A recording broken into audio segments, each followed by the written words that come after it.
Now, I've seen this one already at Computex, and you already saw that at their booth tour, but regardless of that, I can't remember precisely how this part looked on the fans, and I don't think they were connected. So this is XPG Levante II 360 with in white color, as you can see, but we have all three fans combined together, 4 screws holding them, and you don't have that flex like we had on the NZXT Kraken Elite. That's quite interesting because on that AIO, the middle fan was hanging down a bit.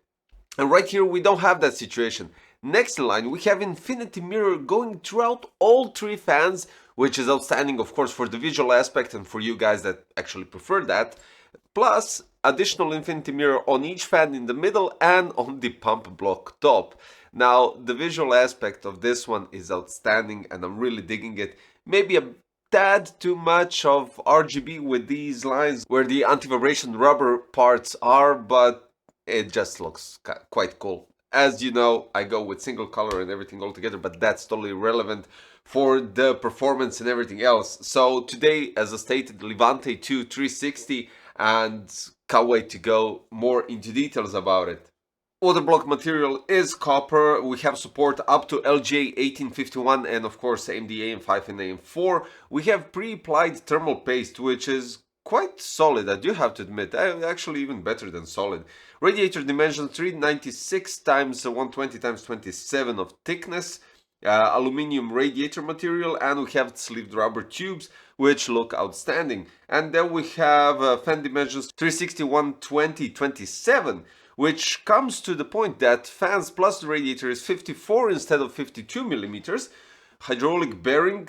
The fan speeds go from 800 to 2000 RPMs plus minus 10%, 2.04 millimeters H2O, 58.91 CFM, 29.33 decibels, 4-pin PWM and addressable RGB header, which is quite interesting because, of course, since you have all three fans pre-connected and pre-attached to the radiator, which is outstanding, of course, don't get me wrong, and it's even placed on the proper side. So, well, basically you have cable only on one side, so if you swap it and reverse it, it really doesn't matter. It has a proprietary connector, but the connector has the cable, which ends up going with daisy-chained PWM and daisy-chained addressable RGB. So what happens here, you can connect your pump block top directly with the RGB directly to the fans and then only use one addressable RGB. Next to that, we have the connection part for the pump block top below or in the middle of the tubes.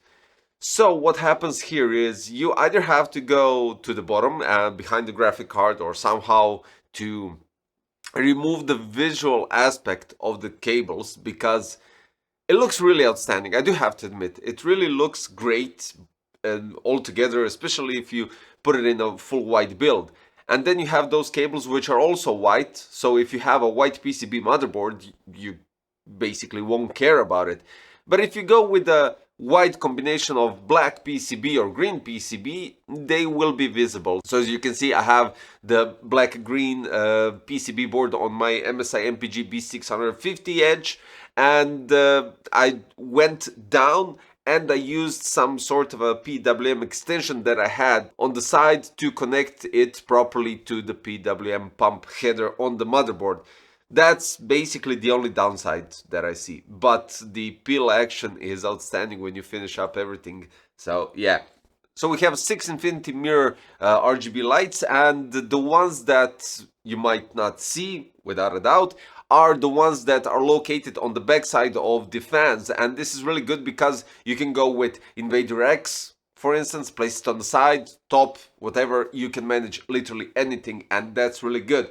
When we're talking about mounting mechanism, for the AMD it's really straightforward. You have to remove the original retention brackets that come with the motherboard, place 4 standoffs, and you can see the difference in threads because the threaded part is actually assigned with 2, let's say, strips. So you'll notice which one goes, but you can actually check the threaded part and you'll notice which one goes into the motherboard. Then after that, what you have to do is place the retention bracket on the CPU block, remove the plastic cover because you already have a pre-applied thermal paste, place the block on the processor and just use 4 locking nuts to tie it up. It's really that simple. There's no problems with it and really goes straightforward. So honestly, this might be one of the, well, I would say top 5, top 3 easiest mounting mechanisms when we're talking about, in general, this. The only difference is, compared to other AIOs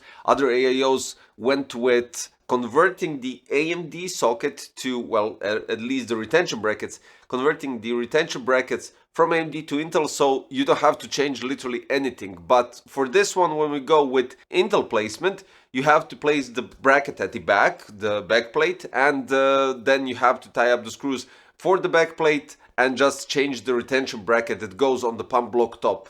Then you just lock it up with locking nuts and again you're done. It's nothing too drastic and just one step more with the back plate at the back. Inside the box you don't get any additional thermal paste, so the only thing that you get is the one that is already pre-applied, and I think that's quite solid for now. Unless you want to repaste the processor after half a year or a year, depending on how you're used to doing that. So yeah, I mean, that's quite alright.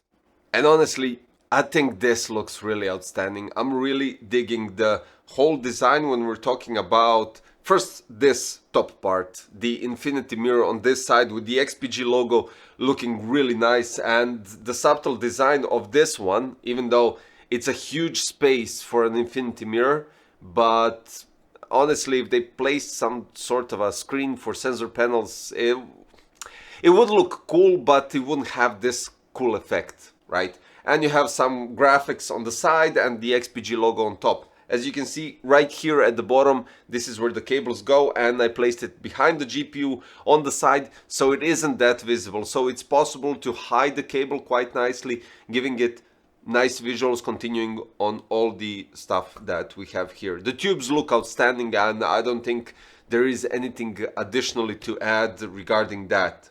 Now for the benchmarks, which is really quite straightforward, we're having AMD Ryzen 9 7900 X3D, as already stated, MSI MPG B650 Edge Wi-Fi, and well, basically you already know, XPG Levante II 360. In AIDA64 Extreme Edition, CPU went up to 90 degrees Celsius with clock speed 4850 MHz, and the GPU, well, totally irrelevant for this.